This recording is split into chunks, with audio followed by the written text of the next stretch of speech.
epicenter for everything that is political and American. You're listening to The Garrison Douglas Show. Hello, everybody. Welcome to the program. Hillary Rodham Clinton.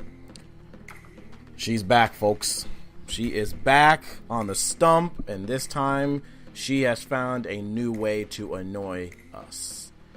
This time she's back, and she's ready to complain. She has engaged on her book tour for her new book, What Happened?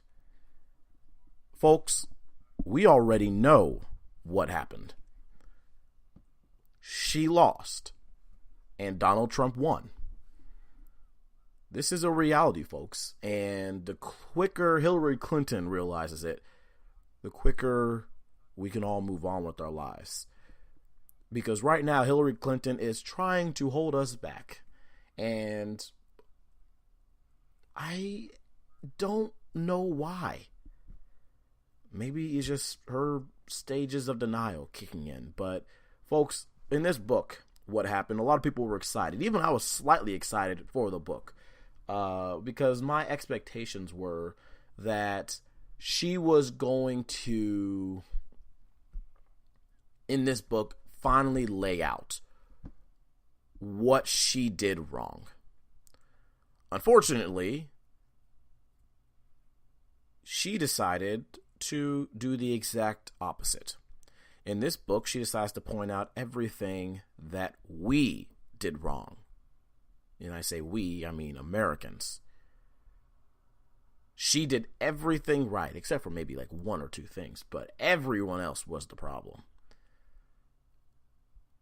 This failure to be able to accept responsibility for your own actions is what has resulted in you, Hillary Clinton, Secretary Clinton, from being President Hillary Clinton. You fail to accept responsibility for your actions. You always try to find a way to blame it on the American people.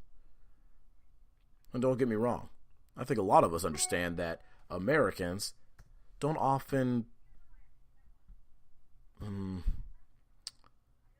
make the best decisions. That we don't often pay attention as often as we should. However, you're the candidate. You're supposed to be able to lead us. And if you couldn't lead us into your direction, that's not our fault. That is your fault. You were unable to lead us.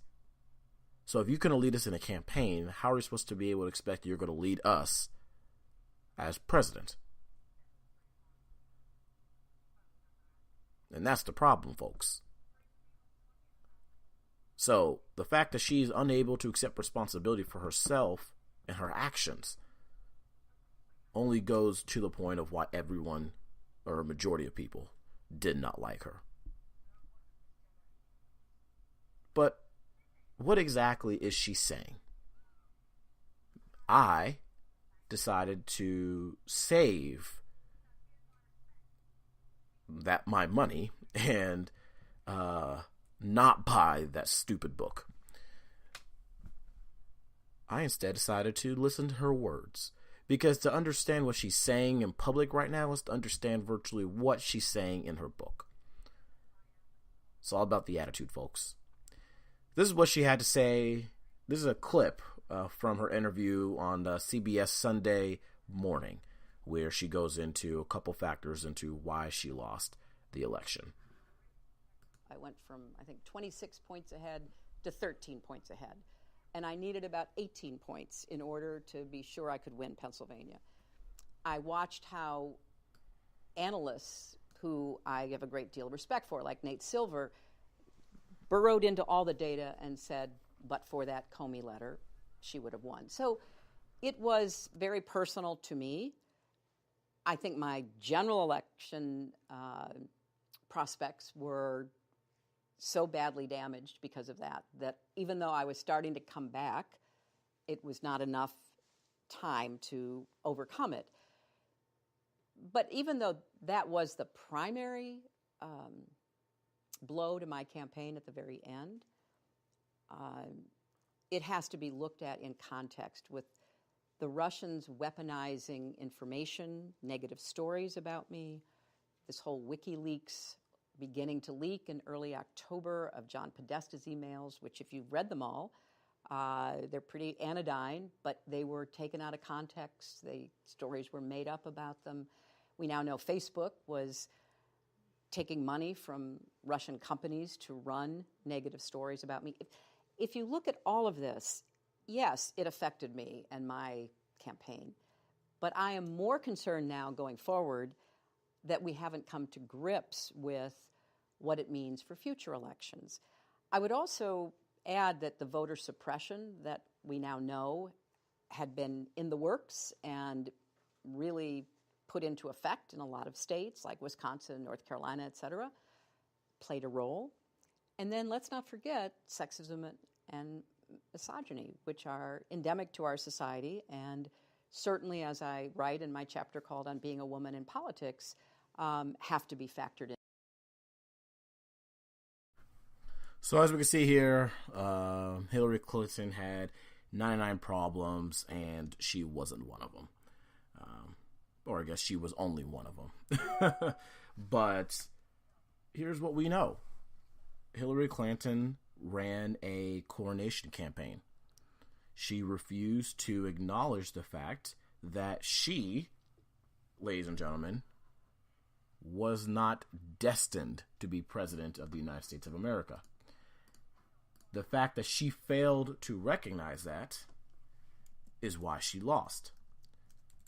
Had she decided to run a campaign in which she felt like she might lose, if she had run a campaign in which it was based on the idea of anyone could come in and beat her, then we might have seen a Hillary Clinton that appeared in Wisconsin, in Michigan. But we didn't. We saw a Hillary Clinton that was arrogant, conceited, believed everything was about her, and still does. And what else do we see, ladies and gentlemen? We see Hillary Clinton once again still pulling out the sexist card. America just isn't ready for a female president. Ladies and gentlemen, America is ready for a female president. But just like with African Americans or anyone else, we don't just want any African American. We don't just want any woman. Now, do I believe that there is a tougher ladder to climb in this battle? Sure. But to say that you lost because people didn't want a female president, that's just not true. Most people looked at you, Hillary Clinton, as someone who was a threat to American security. You were a threat, folks. Or she was a threat to us, is what the perception was. She was a liar. She wasn't honest with us. And that, ladies and gentlemen, is why she failed. I already said it before. She lied. She failed to take responsibility for her own actions. And this is what else she's going for. Folks, now is not even... She attacked Bernie Sanders for running a campaign against her, saying that Bernie Sanders had made attacks that lasted through the general election. As if he wasn't supposed to call out the bullcrap that she was putting out there. That he wasn't supposed to condemn the fact that she's been a patsy for Wall Street this entire time. That she's been in politics for decades and still hasn't done anything for the working man. He called that out, and it was truth. Was he supposed to pretend to run for president? Is that what we're saying? And then now it's Barack Obama's fault you lost. Because Barack Obama didn't come out and endorse you fast enough. He didn't call out the Russian stuff quick enough for you. Like, really? Can we get real for a second here?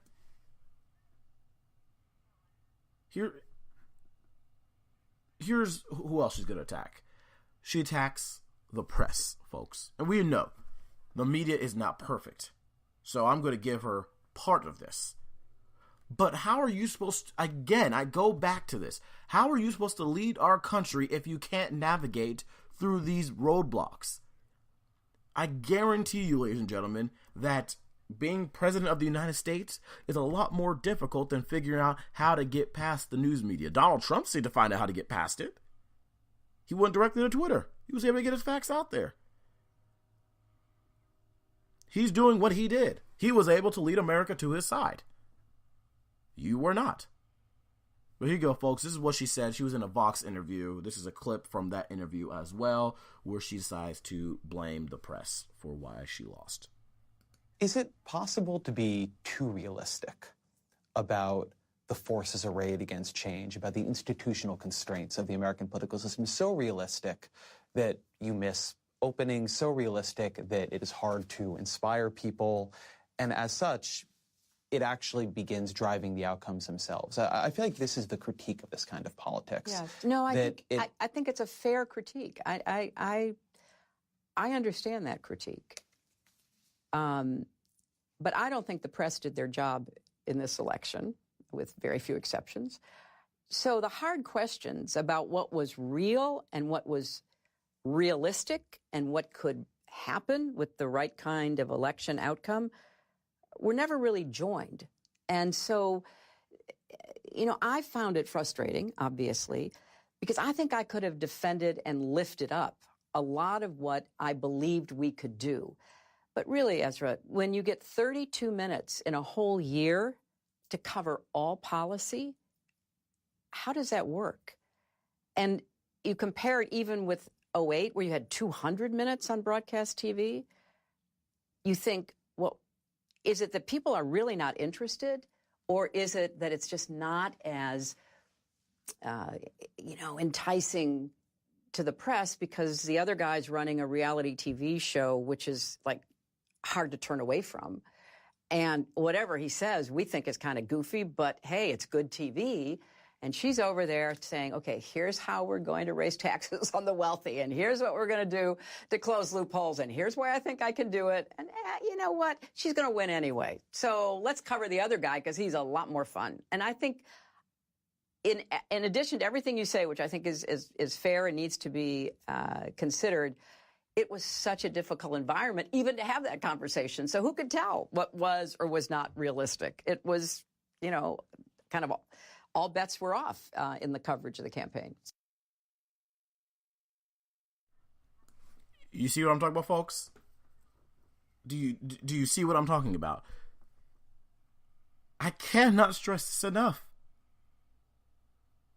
To lead your country means to understand your country. To lead your people means to understand your people.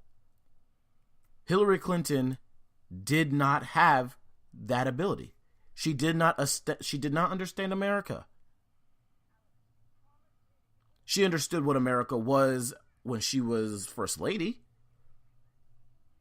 But our country has evolved. We have grown. We've had new challenges that have changed each individual lives in this country. She failed, to put it for lack of better words, get with the times. Donald Trump, however, did. And in no way am I saying Donald Trump is the best leader to ever... No, I'm not saying that. I'm saying Donald Trump was more in tune with what was happening on the ground than we were. He was more in tune with what was going on the ground than Hillary Clinton. Then, combine that with her just basic level of arrogance that, ladies and gentlemen, you get a losing candidate. And this is not something that is new. We have known this about Hillary Clinton forever. This is not something that just came out in 2016 where we're like, well, I guess I was just so shocked in how arrogant she was, or the type of campaign she ran. No. This has been happening forever. This happened back in 2008. It happened when she was running in New York for senator. This is nothing new to Hillary Clinton. She has this air of superiority, this air of arrogance, and then acts on it. I'm going to play a clip from a comedian named Cat Williams. I do warn, I want to give this disclaimer that there are words. This clip does include graphic language, and be advised, if you have small children in the room, I would turn this portion off. It's 3 minutes and 44 seconds, so get ready. And now it's time for a new president, and all they want us to do is pick a new president. I feel like, didn't we just get out of a fucked up relationship? Maybe we don't need a president right now. Can we be single as a country for a while and maybe date a president, see how that work out for a couple months? This shit is bullshit. I've been confused the whole goddamn election. I've been confused. Because everybody commercials sound good at 2:30 in the goddamn morning, and you done had a rough day and shit. They just, do you care about your family? Yes, I do. Is healthcare important to you? Well, yes, it is. No, nigga, this motherfucker know me personally. This ain't no regular campaign. This motherfucker's in my family life. I've been confused the whole goddamn election. Before Barack came along, I was excited about Hillary. I thought it was going to be a good thing for us to have a woman in the office. I felt like at least if we had a woman president, we wouldn't have to worry about what other countries was doing, because the bitch going to be on espionage on day one. That's going to be her first shit. You know I got China's voicemail messages today, right? I'm going to get the MySpace password by 10:30. Give me a second, bitch. It's my first day. But then Hillary came and started acting cocky for no goddamn reason. Like, she should have been president all goddamn ready. Like, you motherfuckers need to Google me. I've been running countries before this. She can't stand Barack's good talking ass. Every time that nigga say something clever, she just...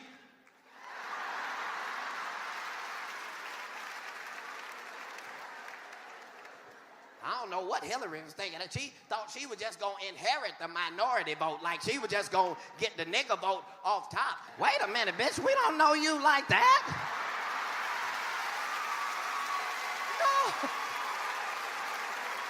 No, bitch, we like your husband. We like your husband. That's not the same thing. You wasn't even on the invitation. It said Bill Clinton +1. We didn't know who he was going to bring. I was voting for Monica for no goddamn reason. I thought she was coming back.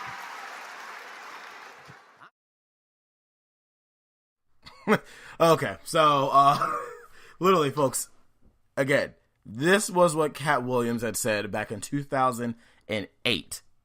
All right? This was during the 2008 presidential elections, when she was running against Barack Obama in the Democratic primary. Notice any similarities?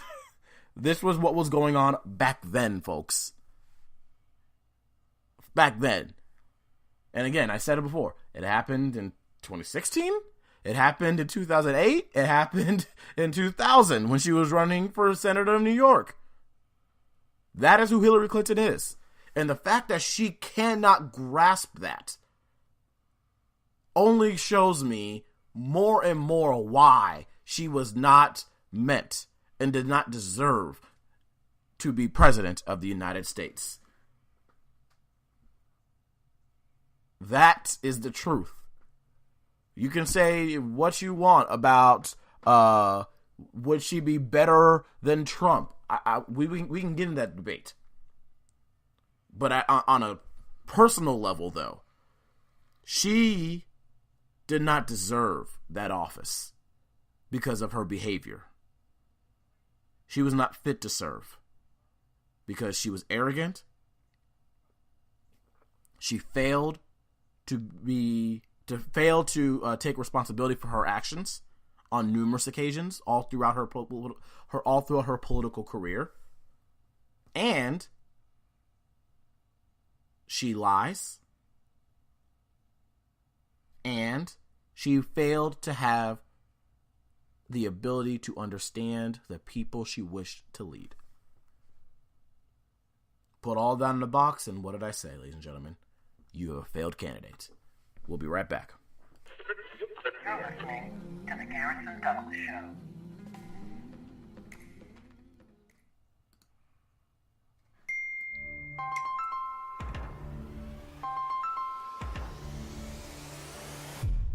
T-Mobile's Unlimited now includes Netflix on Us. That's right, Netflix on Us. Get 4 unlimited lines for just $40 each. Taxes and fees included. And now, Netflix included. So go ahead, binge on us. Another reason why T-Mobile is America's best unlimited network. All right, welcome back, everybody. Let's dive into another topic, shall we? This is something where we know what has been going on. It has been Bernie Sanders warring on our healthcare. He wants to destroy our healthcare system. I don't want to hear it. I do not want to hear it. I do not want to hear, oh, well, Garrison, don't you understand that socialized medicine means that we can all have quality healthcare? Wrong. We've been through this before, ladies and gentlemen. We have been through this before. Socialized medicine does not work. It has never worked. And importing that mess into America will only do catastrophic harm to our nation and our healthcare system. There is no getting around that. But here's what we do know. That while I know this, Bernie doesn't know this. Senator Bernie Sanders is going to release his Medicare for All bill on Wednesday, tomorrow. And, ladies and gentlemen, I say this with great sadness. He has co-sponsors. Oh, the horror. The horror, I say. He has co-sponsors on this Medicare for All bill. Let's go down the support list, shall we? Tammy Baldwin, senator from Wisconsin. Richard Blumenthal, senator from Connecticut. Cory Booker, senator from New Jersey. Al Franken, senator from Minnesota. Senator Kirsten Gillibrand from New York. Senator Kamala Harris. We all remember her name, right? 2020 vision. Am I right, ladies and gentlemen? 2020 vision. Yeah, you know what I'm talking about. From California. Mazie Hirono, senator from the great state of Hawaii. Senator Jeff Merkley, senator of the state of Oregon. Senator Tom Udall, whatever, from the great state of New Mexico. And unsurprisingly, Senator Liz Warren from Massachusetts. Lizzie, another 2020 vision person. So these are the people who are supporting it. But who is undecided? Who are these particular American leaders who just can't seem to just fall automatically on the right side of history of healthcare? Well, those people include none other than Tom Carper, senator from Delaware, Senator Bob Casey of Pennsylvania, Senator Joe Manchin of West Virginia, Senator Charles Schumer, the Senate Minority Leader, He said that there are many different bills out there. There are many good ones. He said, we want to move this issue forward, and we're looking at all of these. Mind you, there is not a single Democratic leader in the Senate or the House who is supporting this bill. Anyways, also on the list of undecideds is Senator Chris Van Hollen of Maryland. But who, ladies and gentlemen, who are the brave patriots who have decided to go against their own party to save our American healthcare system? Well, none other than America's proposed and unfortunately did not end up being America's stepfather, Senator Tim Kaine of Virginia.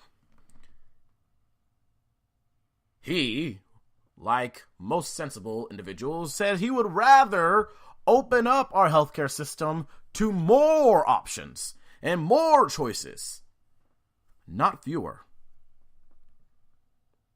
He, though, offers support for the introduction of the bill, saying, look, we have to have all the ideas on the table so we can flesh them out. In other words, get off my... that kind of ran from me, folks, I'll admit. That ran away from me. I couldn't find out how to tie Air Force One into this joke, but I tried. Forgive me. But Tim Kaine has adamantly said he will not move forward with this plan. Claire McCaskill, she said, I think that particular proposal is premature. Additionally, she says she supports letting people between the ages of 55 and 65 buy into Medicare and other public option ideas. So, slight expansion. I don't really care. Debbie Stabenow. She's up for re-election in 2018. So, who knows if she's really brave or is she really just hiding her true colors, ladies and gentlemen? I don't know. But John Tester is also up for re-election, and he said, I support fixing what we got, because I think that's more likely to happen. So, again, is he really a brave American patriot standing up for America's healthcare system? I don't know. Based off of that quote, it sounds like he's thinking, why go through the fight for Medicare for all? I think it's much easier to fix what we got. To me, that sounds like a lazy senator, to be honest. Senators, I will say this. If you support Medicare for all, vote for it. Don't run. Do not run. Do not run away from a platform and position that you support. If you believe this is best for America, then you gosh darn better vote for it. I don't want a bunch of fakers and posers representing our great states in Congress. I also, on a low-key note, also just want to know all the people who want to destroy America's healthcare system. That way, we can all lead a charge to vote you all out of office. I probably should have kept that last part to myself, but I decided to be honest. Got to lead by example, right? Ladies and gentlemen, I'm not going to dive into Medicare for all quite yet. We'll discuss that on Friday. I want to be able to read the bill. Of course, we want to know exactly what's in the bill. But here's what we do know. We've gone over this issue multiple times in the past. Socialized medicine is not good for America. It destroys our healthcare system. It creates less choice. Fiscally speaking, it blows up our deficit, blows up our national debt. Mind you, for the first time in American history, our national debt has hit $20 trillion. And we want to add free college, free healthcare, and, I don't know, free phones to the equation. Oh, wait, I forgot. We already have free Obama phones. How much more free things do we need? Because if this keeps up, I'm going to eventually just get to the point and just say, hey, sign me up, ladies and gentlemen, because I have some bills that I would like paid for me. There's already rumors that people want to start paying for my charter bill. Government wants to start paying for my television. Personally, I'd like to not be on Charter. I'd prefer to just have Hulu. But that's just me. Anyways, here's what we know. Bernie Sanders will not win this battle. Not today. Not tomorrow. And definitely not next week. His best hope for passing Medicare for all is Donald Trump. We've been through this, folks. Donald Trump has said he wants this badly. And he's saying that he can work better with Democrats than he can Republicans. So he is his best hope. However, we all know Donald Trump has some legal issues to worry about. So who knows if Donald Trump will be around long enough to sign into law Medicare for all. Because we already know, if Donald Trump is not there, Mike Pence will stuff that bill so far down Bernie Sanders' throat, he's going to need Medicare for himself so he can have an inhaler to be able to breathe again properly. Because Mike Pence doesn't play that game. As they would say on the old show, homie don't, old show In Living Color, homie don't play that. And he doesn't. So, let's see what the bill says on Wednesday, ladies and gentlemen. We will talk about it here on the program on Friday, hoping that no internet issues occur. That's why I was off yesterday and now I'm on today. But hopefully we'll see the bill and be able to talk about it on Friday. Please leave your comments in the Facebook group. I look forward to meeting you all right back here on Friday at 7:30. Thank you guys for tuning in.